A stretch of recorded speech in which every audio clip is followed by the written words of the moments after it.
पुरस्रार जंगलों में दिन के 12 बजे इस कदर हब्स हो रहा था कि मानो अभी दम घुट जाएगा।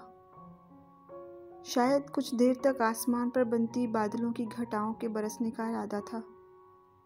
यही वजह थी कि अब बारिश से पहले माहौल में हब्स मजीद बढ़ गया। जानवर तड़पते हुए इधर उधर उछलते बारिश के आने की शिद्दत से दुआएं कर रहे थे। ऐसे में एक शख्स जंगल के बीचों बीच बने उस तालाब से एक छाल में पानी भरे लंगड़ाता हुआ एक तरफ चल दिया। अजीब सा हुलिया था। सर और चेहरे के बाल बढ़े हुए, कपड़े फटे हुए थे। टांग पर मौजूद जख्म पर जड़ी बूटियां बंधी हुई थी। वो शख्स कुछ दूर चलकर एक झोंपड़ी में दाखिल हुआ। एक तरफ 2 बुलंद-ओ-कद में अजीब से हबशी बैठे खाना खा रहे थे, जबकि दूसरी तरफ 2 शख्स रस्सियों में जकड़े पड़े थे। रस्सियों में जकड़े उन लोगों के हाथ झोंपड़ी के एक सुतून से बांधे गए। उनके चेहरे पर जगह जगह नील के निशान और सोजिश पड़ी हुई थी। सेवियर, हमने तो सुना था कि तुम मर गए थे, फिर तुम बचे कैसे और यहाँ कब से हो? आखिर तुमने हमें इस अजीब सी जगह पर क्यों बुलाया है? वो हबशी इस अजीब से होलिये वाले शख्स को देखकर बोले, जिस पर उसकी आंखें चमकी थीं। यार, तुम लोगों ने एक मुहावरा सुना होगा, जिसे अल्लाह रखे उसे कौन चखे। खैर, नहीं सुना तो नेवर माइंड। बस ये जान लो कि सेवियर एक आज़ाद परिंदा है जो किसी के साथ मिलकर काम नहीं कर सकता। इसलिए अपना इंतकाम लेने की खातिर उस रात में फ़ौज से अलहदा हो गया और वहाँ उस पहाड़ी से कूद गया। टांग पर ज़ख्म के अलावा बाकी सब ठीक रहा। और जहाँ तक रही तुम लोगों को बुलाने की बात, तो यार एक दावत का इंतज़ाम किया था मैंने।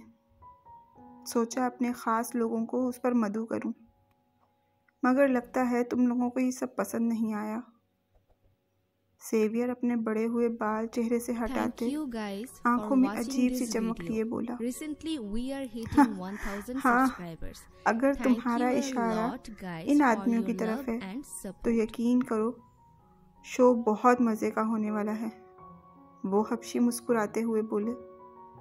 कमरे में बंधे वो लोग चीख उठे थे। नहीं नहीं सेवियर, तुम हमें इन दरिंदों के आगे नहीं डाल सकते। तुम प्लीज़ हमें छोड़ दो सेवियर। आखिर पिछले 5 माह से तुम हमसे बदला ले रहे हो। हमारे जिस्म का कोई ऐसा हिस्सा नहीं जहाँ तुमने कट लगाकर उनमें मिर्ची ना भरी हो। तुम्हारा इंतकाम कब पूरा होगा सेवियर? देखो, खुदा के लिए हमें माफ़ कर दो। नबील और कामरान पागलों की तरह चीखते हुए माफ़ी मांगने लगे। खबरदार, अपने मुंह पर खुदा का नाम मत लाओ।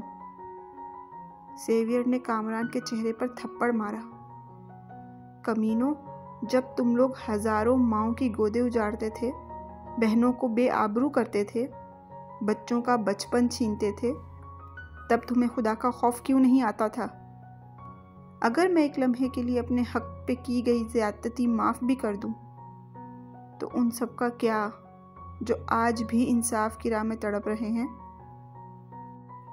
जहांगीर अपनी टांग की परवाह किए बगैर मुसलसल उनके पेट में टांगे बरसा रहा था, जहां से खून निकलने लगा। शायद यही वजह थी कि उसका जख्म अभी तक नहीं भर पाया। सिर्फ तुम लोगों की वजह से, सिर्फ तुम लोगों की वजह से अब्दाल खान का वो मासूम सा मायर, उसकी बीवी का जहांगीर सेवियर बन गया। सिर्फ तुम लोगों की वजह से वो बच्चा, वो शख्स दरिंदा बन गया। उसने दुनिया से मुंह मोड़कर खुद को सबसे अलग कर दिया, अपने चाहने वालों को तकलीफ़ दी। अब उसकी सज़ा तो तुम दोनों को भुगतनी है। और बेफिक्र रहो, रुखसाना बेगम और रुस्तम का हिसाब भी मैं अलग से लेकर रहूँगा। सेवियर ये कहते ही आंखों में हवस लिए उन लोगों को देखते उन खबीसों के नज़दीक आते ही सरगोशी में बोला, उनका ऐसा हाल करना कि फिर कभी किसी के साथ जिना बिल जबर करने का सोचना तो दूर, उसके काबिल भी ना रहे। Thank you और guys ना ही for उनकी watching जिंदगी this में video. जीने के बदले ये Recently खुदकुशी we कर are ले। hitting 1000 और subscribers. अगर ये ढीठ Thank you a फिर भी lot ना मरे guys for तो your love उनको ये and दवा खिला support. देना।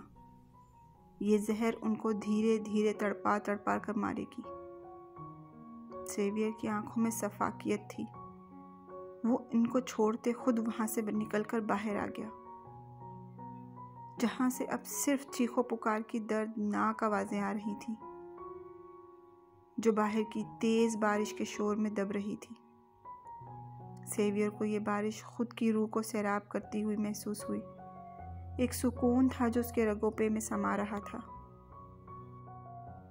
आंखों के सामने खड़ी वो बुलंद बाला इमारत, जिसकी ऊपरी मंजिल पर बने दाईं तरफ वाले कमरे में उसकी दुश्मने जान सो रही थी। दिल शिद्दत से चाहा कि वो उसको जाकर देखे, उसकी खुशबू महसूस करे, मगर अपनी उलझी बिखरी हालत और टांग के जख्म उसे इस बात की इजाज़त नहीं दे रहे थे कि वो दुरे शहवार के पास जाए। इसलिए जब्त करते मुखालिफ सिमत में चलने लगा। फिलहाल उसके जहन में बहुत कुछ चल रहा था। उसे अपने बाकी बचे दुश्मनों का खात्मा करना था। बहुत कुछ था जो उसका मुंतज़िर था। अभी इस जाने जान से मिलने पर वो कमज़ोर नहीं होना चाहता था। बस इसीलिए वो ज़ब्त के पहरे बिठाए खामोशी से उस सड़क पर चलता रहा, जब पीछे से एक गाड़ी की तेज़ रोशनी आई। उसके चेहरे पर मुस्कुराहट बिखरी। शायद जानता था कि कौन होगा जो इतनी बेताबी से उसके पीछे आया होगा। मुझे पता था कि एक ना एक दिन आप वापस मेंशन की तरफ ज़रूर आएंगे, इसलिए उसके हर तरफ मैंने सीसीटीवी लगवा दिए जो सीधा मेरे मोबाइल से जुड़ी थी। और आखिर आज आप आ ही गए। आप चाहे जिस भी हुलिये में हो, मैं आपको पहचान ही लूँगा। आपको इस वक्त सेवियर कहना, मायर कहना या जहांगीर बख्त कहना, मैं इस उलझन में पड़कर आपको फिर से खोना नहीं चाहता। इसलिए आराम से मेरे साथ बगैर किसी बहस के चले। बहुत तड़पाया है आपने सेवियर के नंबर 4 को, मायर बी के जरिम को और जहांगीर बी के छोटे को।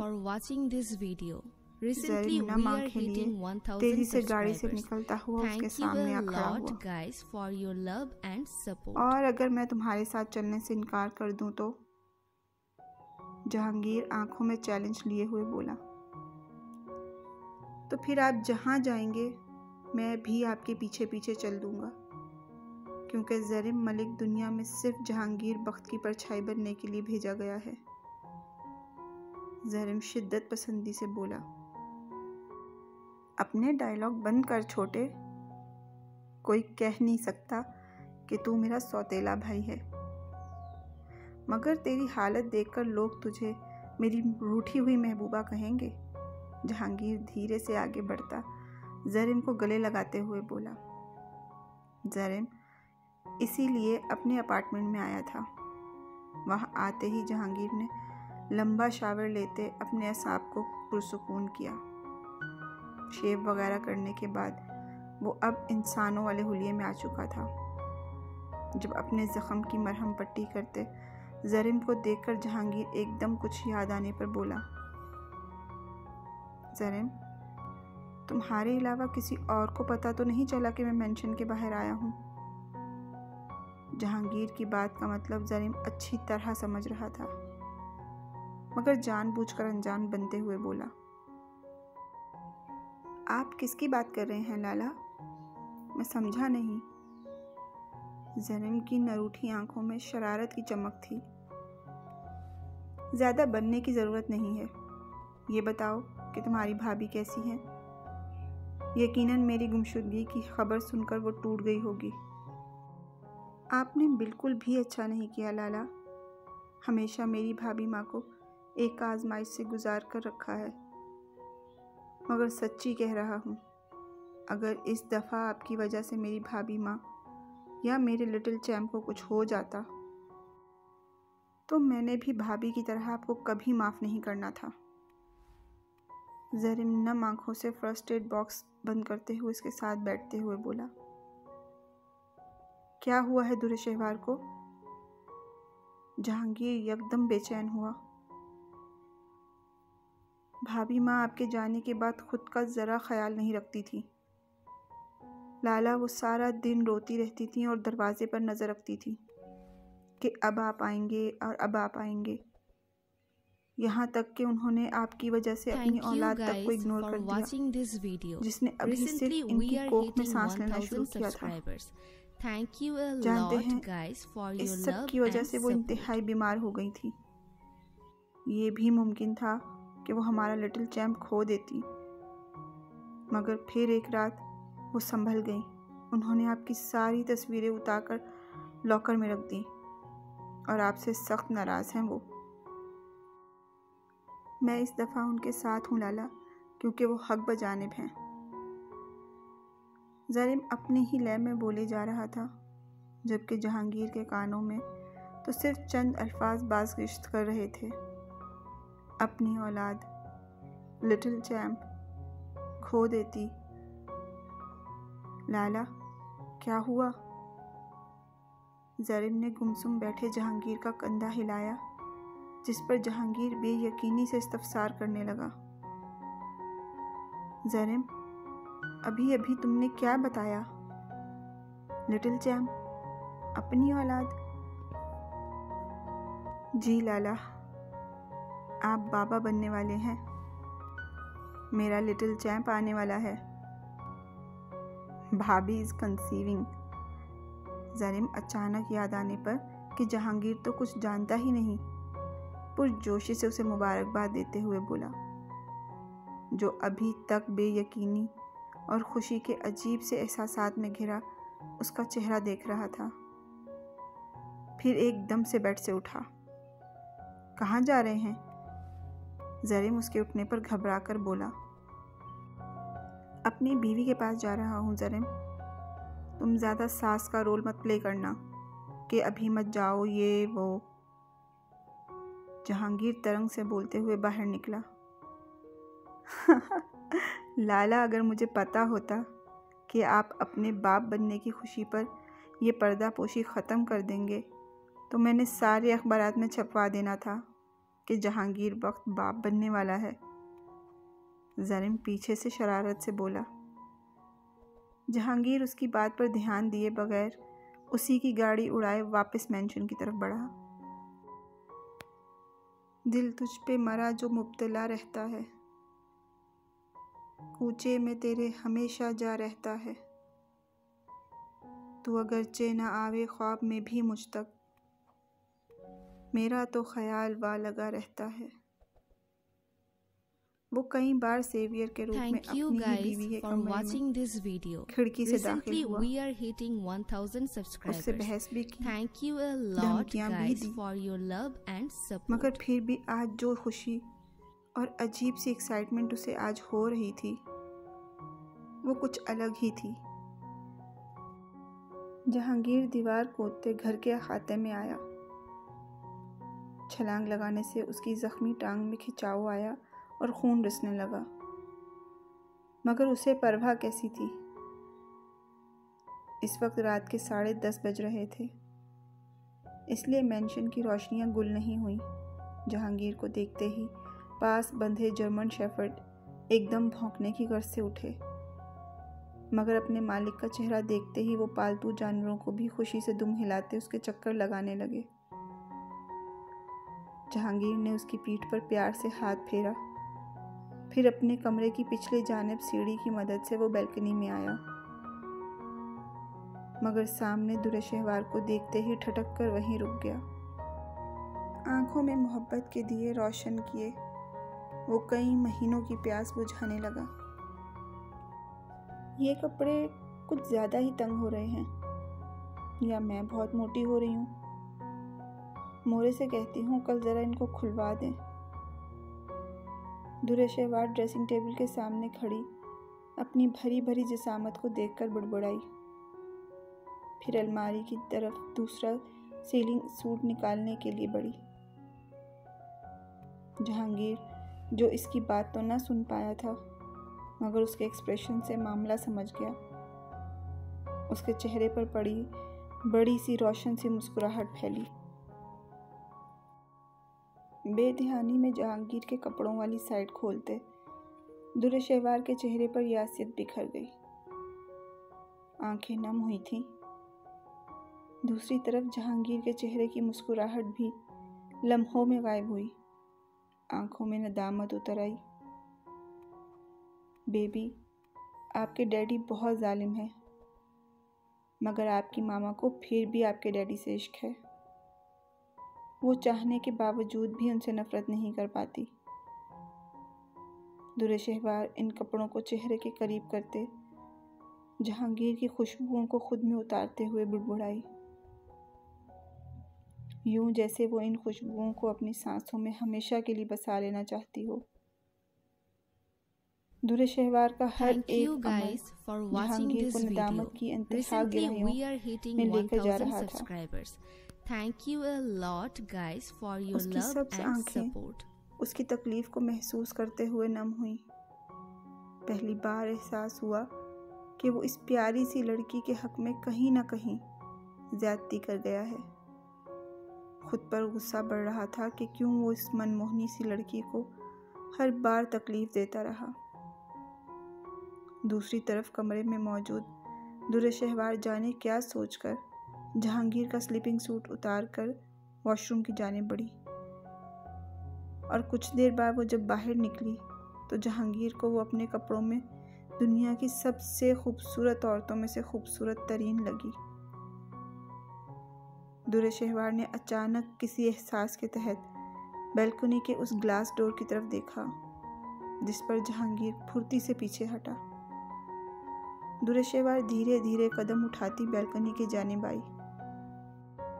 ग्लास डोर खोलकर इससे पहले कि वो बैल्कनी में कदम रखती, दुर्रे खानी की आवाज़ पर पलटी। दुर्रे शहवार, मोरे ने ये बादाम वाला दूध भेजा है।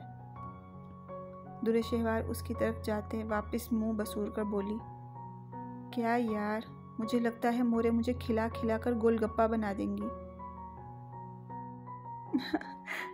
मोरे तो सिर्फ आपकी वो परवाह करती हैं। दुर्रे खानी बादाम की तेल की शीशी पकड़ते उसके पास आते हुए बोली, हाँ, अब जो मोरे की कसर रह गई है रोज़ की तरह तुम पूरी कर दो। यार, तुम मन भर कर मेरे सर में तेल की शीशी गिरा देती हो और सारी रात मेरे बाल चिपचिप करते रहते हैं। दुर्रे शहवार ने चिढ़कर उसे घूरा।